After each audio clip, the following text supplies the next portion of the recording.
everybody to Life Beyond Sunday. How are you guys doing? We're doing good. Pretty good. Good? Yeah. We are talking about Leadership. leadership. Good job, Shayla. I knew you were Season here the 3, first. leadership. Yes, Yep. leadership. Your favorite topic after relationships. I think TJ's favorite topic is relationships because he gets to talk about. Well, a certain part of relationships. Yes, but- exactly. Okay. But we pivoted. So today We're talking about Shayla's favorite thing. Shayla's favorite thing today, which is leadership. And today we're going to be discussing the 5 levels of leadership by John Maxwell. Yeah. Right? Yeah. You guys are big John Maxwell fans. Big fans. Yep. Learn so much from him. Yeah. He's a mentor in our life. So Yes. And I think he does something that's very interesting where he basically breaks down leadership in 5 different levels. Shayla actually has the book, yeah.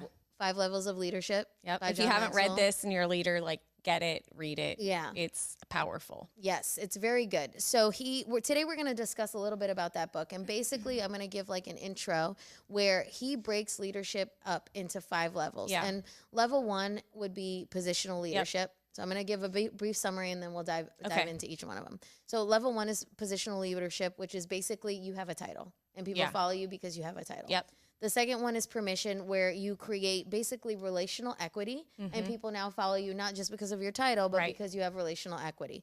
Level 3 is production, which is, hey, now not only do you have do you have relational equity, but you're also able to produce results. Yep. So that's level 3. Level 4 is people development, which you're basically able to replicate essentially yourself into other people. Yep. And level 5 is pinnacle, which is like the highest level of leadership. Not very many people get there. Yes, which is That's a John Maxwell. Yes. Yeah. Yes. So that one's a hard one to get to, but we're gonna kind of dive into each one and see what those mean in and of themselves, right? So the first one is positional leadership. Yep. And a lot of times people think that positional leadership is the highest level of leadership, right? So you're in an organization and you start from the bottom and your whole goal is to reach the top. Yep. And so what that top means is a title. Yep. Either a manager, a CFO, a sales, a VP of sales, or in the church world, you're the executive pastor. Right. Or that's essentially positional leadership. Why is this the lowest level of leadership? Like, what have we gotten wrong where, okay, you're mean to tell me I've been working my whole life and now I'm in the lowest level. What have we missed? Well, when you're in positional leadership, people are following you not because they want to, but because they have to. And I think anytime that is the motivation behind why people are following you, it's at a super low level. Yep. So what you think is awesome is really actually one of the worst things possible. Yeah. My pastor used to tell me all the time, listen, you'll be a pastor when other people recognize you as a pastor. Right. Not because that's your title. Not because that's your title. It's one of the reasons why I was at an event yesterday and they're like, what do you want? How do you want us to introduce you? Hey, I'm TJ. Like, I'm not their pastor, so don't introduce me as pastor. So let me just be a person and gain some influence, and I'll have way more influence that way than trying to lead based on what I've done in my life or what is my title here. And so I just think that when you lead that way, it's a very, very shallow way of leading. Yeah. And I think a lot of people get stuck there. Yeah. And it's hard to get people to recognize that they are positional leaders. Because I think a lot of people think, well, no, people are following me, or they do, what I'm asking them to do, or they have a good attitude, or all of those things. But the question is, would they be listening or following if you didn't have that position? Yeah. Right. So what do you ask yourself? Is that the question if I want to self-diagnose, hey, I am a manager, I am an executive, I am a leader of a volunteer group at church. How do I self-diagnose if I'm stuck in positional leadership? It's a good question. I think for me, maybe it's like, are people that don't have to follow you or don't have to listen to you? Are there people outside of that sphere of influence that you have influence over, or that listen to you or allow you to lead in some area of their life? Or is it simply just those people on your team, or just those people in your family, or just those people in your, piece of that organization? I would also look at it and go, hey, when it comes to things outside of that sphere of your job, are they coming to you for advice for other things? Right. So if they're only coming to you for job specific things, then you only have influence there because of your position. Right. So they're just looking to you in that arena and going, oh, I Right. have to here. But when they come to you for things outside of that, it's because they want to. Okay. And that should tell you a lot about where you kind of fall in the pecking order when it comes to your leadership level. Okay. And what would you say to somebody like, hey, I don't care why they're following me. Like I am a positional leader and I get stuff done. What would you say are the pitfalls of positional leadership where somebody's like, you know what? I think you're probably going to have a bad culture. Yeah. You know. People your turnover rate's going to be high. Yep. Because people don't leave jobs because it's a bad job. They leave jobs because of bad people Or bad bosses. or bad bosses. And so, you're just not going to, if you don't lead beyond that, they're not going to stick around for long. Yeah. Well, and I think it's just a false sense of leadership. I don't think you really are a leader, in that space. You are Well, at a minimal level I guess the lowest level. Yeah. because they have to. Yeah. But if the paycheck is gone The Or the position or title's the gone. title. Mm-hmm. and you're going somewhere and nobody's behind you, then Yeah. you're just taking a walk. And it would be probably fair to say that like you can only lead positionally if you're in an organization. Like you can't pull that off at a church. What's most that? likely. Like in a church, you have very few positional leaders, I would imagine, just because. Oh, no, like, you still have a lot. We still have a lot of positional leaders, but the one thing that we've been, or at least I've been adamant about from day one is like, hey, like we don't care about titles. Mm-mm. Like we've never been title driven. Yeah. And so if you're seeking a title, like you're probably not going to do real well here. Mm-mm. So if you'll just serve people, Have like a heart for people, the house. and have a heart for the house, people will follow people that they see that are not about themselves. Yep. Yeah. Yeah. Okay, so I guess we covered the first level, which is the most basic level, Mhm. which is, Mhm. and the way you'll self-diagnose is, are people coming to me for other things?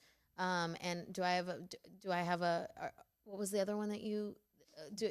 Sorry, I forgot. I should have. No, it's kind of, It's like, are people coming to you for other things? And like, are people outside of the people that you're are paid people to outside of the lead people? or Yes. Thank you. Sorry, your brain title? fog. Yeah. So those are the two ways you kind of self-diagnose. And then how do you move from positional leadership to the next level, which is permission, right? How does the permission level differ from the positional level? Yeah. I think it actually goes back to something we talked about in the relationship podcast. The 5 love languages talks about, if you've ever read that book, it says, we all have emotional bank accounts. Mm-hmm. And so are you depositing more than you're withdrawing? Yep. I think when you deposit a lot in people, then you have the ability to make withdrawals. And the more you deposit, the more people are going to allow you to speak into their life. And so the more deposits and influence you've had in their life, and the more equity you're going to have in that relationship, and you're going to take it to another level. Yeah. I think at positional leadership, it can be very selfish. And once you kind of let go of the selfishness and just start to serve people and love other people and like add value to other people's lives. One of the things that I love about John Maxwell is the man, every room he goes in, he's adding value and he's seeing people. Like he's one of the most successful, amazing, like people, but you feel like you're his best friend. Like when he's talking to you, he's talking to you. Yeah. And I think that's just he gains permission so quickly because of just his posture of leadership, I think, and of his heart and the way that he serves and loves people that are in front of him in that moment. Yeah. Yeah. How do you build those strong relationships? Like in the workplace, what is that?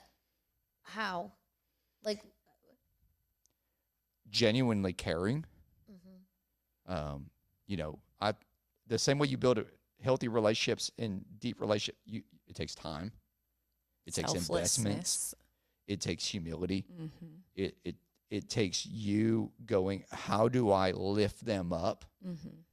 And I think that that's the issue in the workplace is we're so focused on always lifting ourselves up that we forget that the easiest way to rise is to lift others up. And if you lift others up, everybody rises in that occasion.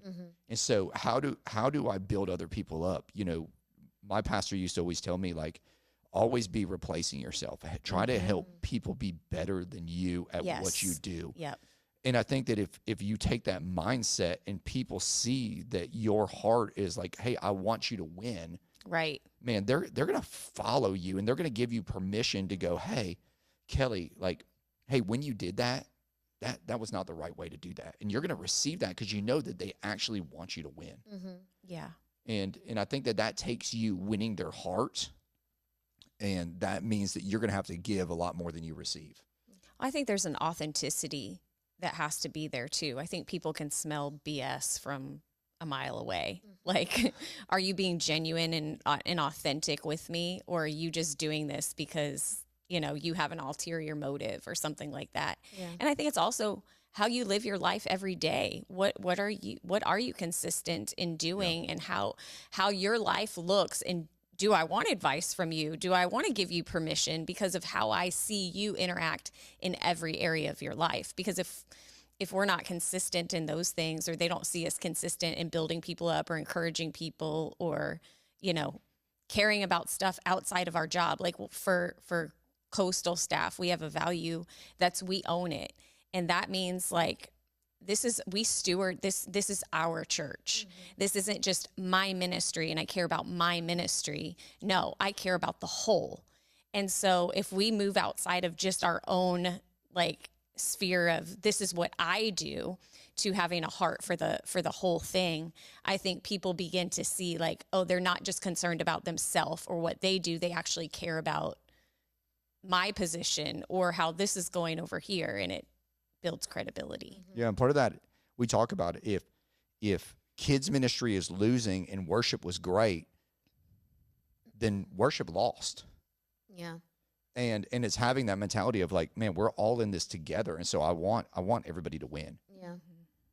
It's funny because I was, as you guys were speaking, I thought of something that happened about a couple years ago at my workplace, just to share kind of, I hold a position and I had just been promoted, and I was at, like, one of the highest levels in the company, and a counterpart came in, and he was trying to create a new culture that I was not used to. And I was like, and I think a part of me was threatened by it, because it was like I was like, I just got this position. I've been working for, 10 years for this, and you're trying to come in and, like, tell me what to do.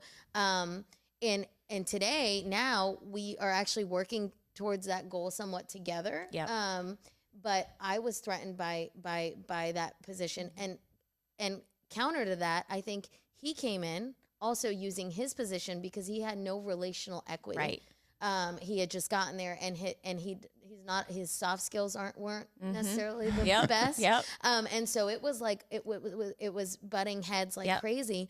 And today I noticed that we were both leading from the most basic level of leadership. Well, and then there's tension. Right? You can't move forward when you're both in that space, because it's like, why? Because you're no longer concerned for the betterment of the company, but of your own individual position. And if those things are threatened, then forget it. You're going to get stuck, right? Oh, yeah. And now I look at this and I'm like, well, I know that we're at least at the permission level, because now we're both, like, there's a lot more relational equity there, where I'm like, okay, he's not here to, pardon the language, screw me over, and I'm not here to do that. So we're gonna make this work. And so that's just like, you can see how all of that trickles into how healthy the culture of an organization is by how people lead through these levels.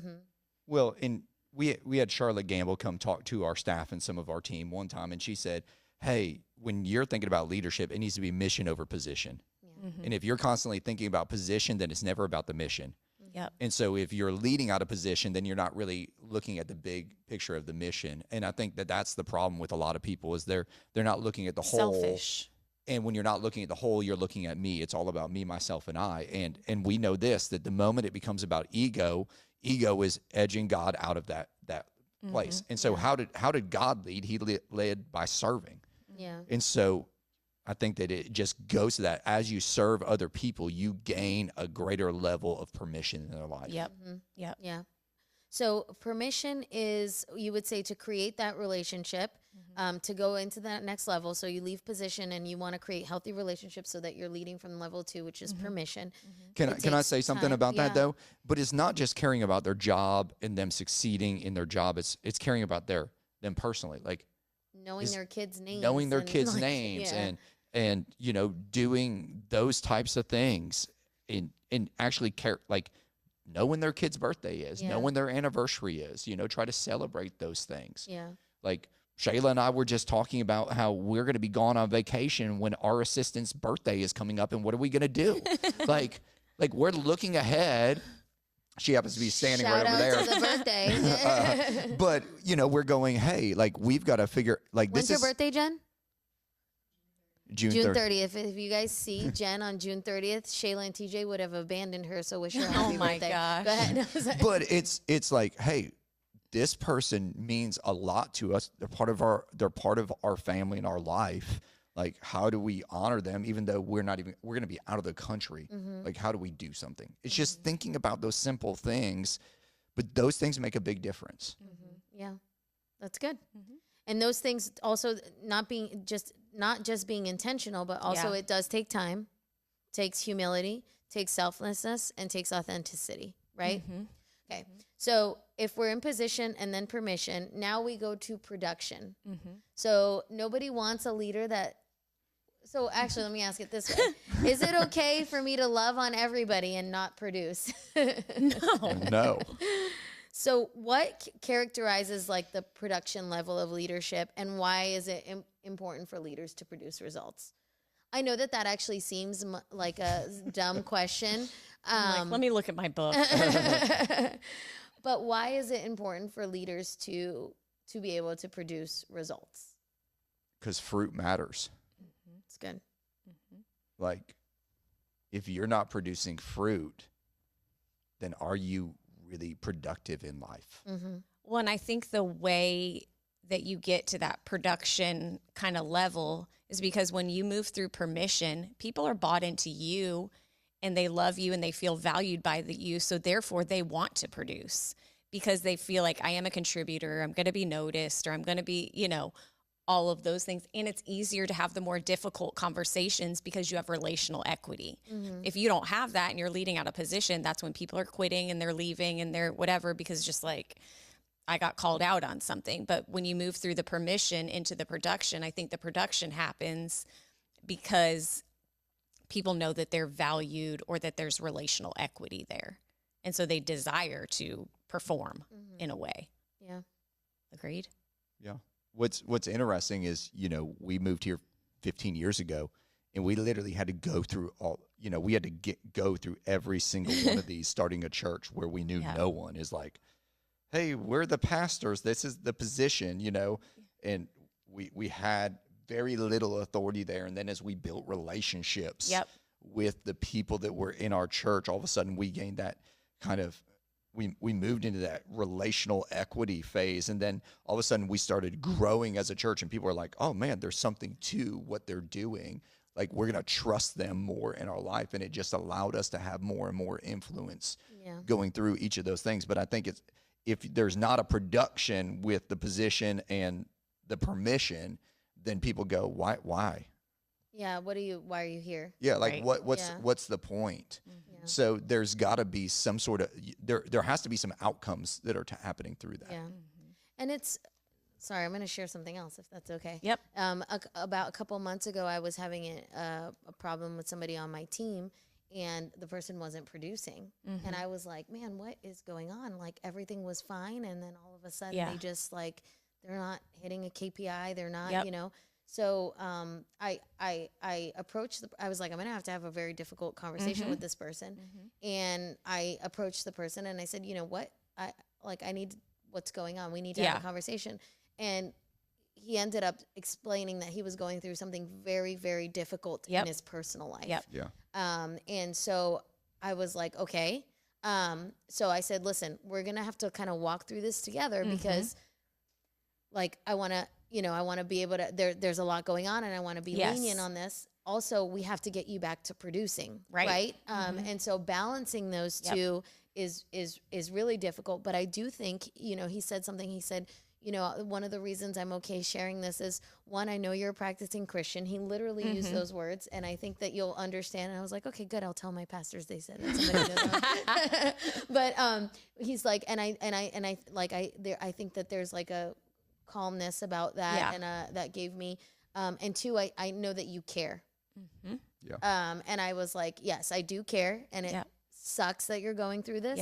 And we'll walk through it together, I can't be your confidant, obviously, but we can walk through this together, and we're going to have to find a balance between, hey, I need you to bring you back to this productive mode, but also I want to be sensitive to what you're going through, right? Because he does need to produce results. Yep. And that's a beautiful example of that, because you're not losing a person because you're just calling them out on something. You had relationship first and permission, and then you were able to even identify that and help bring them back to production, which is awesome. And just for everybody there in the audience, I think that Kelly can actually talk a lot on this stuff, because you don't know this, but Kelly is a C-suite executive of a huge company, international, travels all over the world. So she actually has a lot to say on this. She isn't just a host of this program. Like she is a high-level leader that can contribute a lot to this subject. Thank you. A lot of people think I work here, and this is what I do, actually. Kelly is moonlighting for fun, hosting this with us. It's true. This is what I do for fun. Okay, so how do you measure an effectiveness? I always tell people, like, if you're in an organization and you can't tell yourself if you're effective or not, that's a problem, right? So going to productivity, is it important for you to always have like measurable? Some people fight against measurable results, right? What do you think of measurable results? Are they healthy, and are they necessary? We measure everything. Yeah. I mean, how do you know you're winning if you don't? Yeah. There's got to be a scoreboard. Yeah. And so, like, how do you know if you're producing? How do you know if you're meeting objectives? How do you know if you're hitting KPIs? Like, we do all of those things, and we actually, from an executive level, like, we meet weekly. We go through numbers weekly. We look at where we're winning and where we're losing, and then you have to make adjustments. We make adjustments. Yeah. And we hold each other accountable. Like, why are we not winning there? Why is that falling off? And we're all accountable. Or it's also easier to find, just like what you were talking about, it's easier to identify, hey, this metric is off. Is something going on with this person? Is there a leadership gap here? Is there, the productivity aspect of it actually helps you identify probably issues that you have and help to solve those things, you know? So this would be the third level, which is production. So we went through position, permission, and production. Yep. Now we go into level 4, which is people development. Yeah. I actually think that this is the hardest one. Because you're dealing with people. And sometimes people don't want to. They're not self-aware. You deal with people that don't want to develop. Yep. So people development is basically when you're able to replicate yourself, right? You're able to create another TJ and Shayla. Which I don't know the world wants that. So maybe another Shayla. Maybe another Shayla. Why is this part important? Why is this people development part? I wouldn't just say important. I think from a biblical perspective, Paul said, "Follow me as I follow Christ." And so the idea that you're following Jesus, and if people followed your life and they would look more like Jesus, I think from that aspect, every Christ follower, that should be a mandate. That is the essence of discipleship. Right. Where you are duplicating yourself. And a good question to ask there is do I want the qualities that I have duplicated in somebody else? And if you don't, then those are some things that you probably should go, ooh, I don't know that I'd want other people to have that attribute that I have. Maybe that's something you need to work on. But the ideal situation is, man, I would love, I would love organizationally for there to be 3 or 4 more TJs. I don't know that we could handle that emotionally, but I think organizationally it would be great. But I think it's not always about replicating yourself. Like sometimes it is, but I think some of it is developing the gifts, talents, abilities that are already present in people, identifying that and going, how do I draw that out so you can be the best person that you can be so that you can help pull that out of other people. So sometimes it is replicating yourself if somebody is, a similar to you, but I think a lot of it too is recognizing what is in other people and drawing it out. Because I mean, all of us know we all have insecurities. We all have things that, are present inside of us that we question, that we second guess, or am I good enough? Or and we all need people in our life that kind of see those things in us and go, I see this in you, and help draw it out of people. Yeah. What do you think the biggest challenge with this area is? For the leader or the person receiving? Right. So I'm going to come out and say it. For me, the hardest part is like sometimes people don't see the vision of like, hey, I want to be, it's hard to find people who want that for themselves. Would you agree? Well, then you're not going to be able to do it. You're not going to be able, I think that there has to be an intrinsic motivation and a self-awareness. And I think this is self-awareness. Self-awareness is people's biggest issue. What they are unaware of themselves or how they present themselves to other people. Yeah. How do I know if I'm self-aware? I think a lot of people think that they're self-aware, and they might be self-aware of the things that are happening internally that trip them up. I think where they're not self-aware is how they come across to other people, if that makes sense. Yeah. Like I can have self-awareness of myself, but if I don't ever know how I'm perceived by the people around me, because if everyone around me perceives me in a certain way and then, and I don't see that about myself, then I need to fix something or change something because I'm going to be ineffective in leading those people. And I was just telling somebody this the other day. It was like, so many times we judge ourselves by our intentions, but we judge other people by their actions. And so, which is why I'm saying when we're not self-aware about how other people perceive us, we always think, well, that wasn't my intention. That wasn't my intention. Why does everybody see me this way? That's not how I intend it. Yeah, but they're receiving something on the other end that you're not intending to put out. So is there something that you need to adjust? If that makes So a long time ago, we had a guy named Chris Rivers come in and do some analyzation and coaching. And we talked about it, but he told us to go around and ask each other this question: what's it like on the other side of me? Be honest. Tell me the truth. What is it like on the other side of me? And when you ask somebody that question, don't combat or defend what they say. Just hear it. And you'll find out a lot about you that you don't know. And I think I know for me, that exercise was eye-opening because I learned things about myself that I didn't know about myself. And when you do that, it helps you to become self-aware. And then you can ask questions like, hey, I did How could I do that differently? Yeah, I did it a couple weeks ago. I was talking to Susie, and I was like, at the end of it, I was like, did I do that right? Because I was like, I wanted to make sure because of something she had shared with me about how I had done something previously in a conversation with her. I said, hey, I want to make sure, did I do that right? Was that okay? How did you receive that? Like, I'm asking for feedback because I'm trying to improve. But I think, again, when you're going in levels of leadership and healthy culture and organizations, that kind of high feedback culture and humility actually helps develop people, but also make ourselves better. And I think the question for people development too, like this is something that I caught in my, like in organizationally. Hey, if I'm gone, does everything fall apart? Or what areas fall apart? Yes. And if an area, if you need to be, if you're like, I can't be gone for 5 days without this breaking, then that's an area that needs love and care and people development.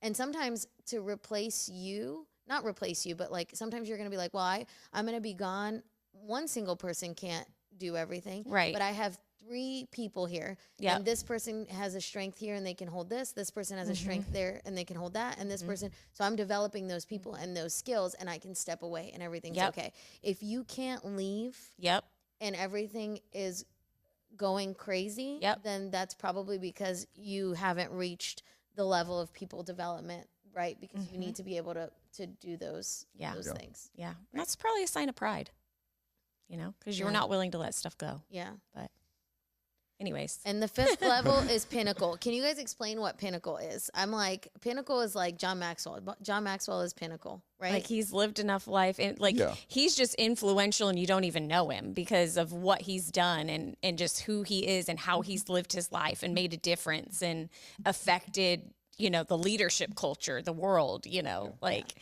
just by how he's lived his life. Like I think about Billy Graham. Yeah, Billy Graham. Pinnacle leader. Like when you think about integrity, you think about Billy Graham. Yeah. Like, so it's not just like, hey, I did this for 10 years or 20 years. Like this is my lifetime. Mm-hmm. Yeah. So I don't think that that's something you achieve in your 30s, 40s, 50s. No. Yeah. This is Maybe your 70s, you might get there. You're like, hey, I've reached the pinnacle. I've accomplished, I've influenced, I've duplicated. I think you've affected things larger than your organization, larger than your family, larger than your scope of touch. Yeah. Yeah. So this one's a longevity play. It's the I think long so. game. This is a long game. Well, and I think not a lot of people get there because they haven't developed the character and the ability to stay in the game long enough. They self-sabotage way before they ever get to that point. Yeah. You get pride and just an elevated sense of self. I always think about somebody that from a distance was a huge mentor of mine, a guy named Bill Hybels. Built one of the greatest churches in America, Willow Creek Community Church in South Barrington, Illinois, that ended up changing the culture of the church world. Yeah. And in his 60s, imploded. And I mean, should be honored. Right. For, hundreds of thousands, if not millions of lives being changed and transformed for the gospel of Jesus Christ. But just a couple of bad decisions. Yep. You're done. And now you say his name and you might as well cuss. Yeah. Right. Yep. Yeah. So the longevity and the character. character. Longevity and character matter. Yep. That's good. All right. That's a good place to end, I think. It's like play the long game. All right. Thank you, Kelly. Thank you guys so much for this. And we'll see you all next week as we continue to talk about leadership.